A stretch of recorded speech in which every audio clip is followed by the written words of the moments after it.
എല്ലാവർക്കും നമസ്കാരം.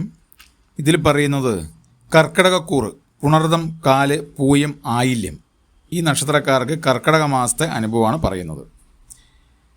ഇവർ ഏതു കാര്യത്തിന് ഇറങ്ങുമ്പോഴും ഒന്ന് ചിന്തിച്ചിട്ട് വേണം ഇറങ്ങുന്നത്. കാരണം മുടക്കങ്ങൾ വരാനുള്ള സാധ്യത കൂടുതലാണ്. കടം കൊടുക്കൽ എന്നീ ജാമ്യം നിൽക്കുക, ഇതിൽ നിന്നൊക്കെ നമുക്ക് കുറച്ച് മാറി നിൽക്കണം.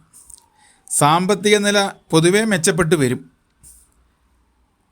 ഈ തർക്ക വിഷയങ്ങളിലും നമ്മൾ പോകാൻ പാടില്ല, വിജയിക്കും, പോകാൻ പാടില്ല. കടബാധ്യതകളിൽ നിന്നും പടിപടിയായിട്ടൊക്കെ മോചനം ലഭിക്കും.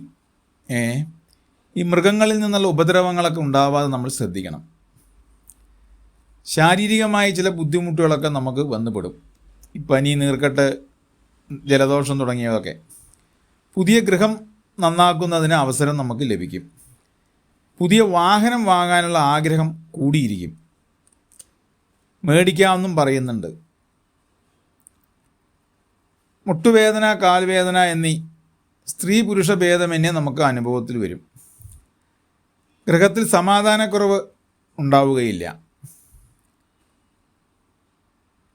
ദോഷപരിഹാരമായി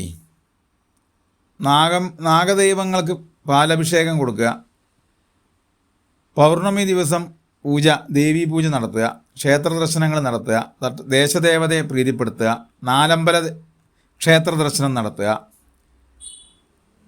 ഇതൊക്കെ ഉത്തമമാണ്.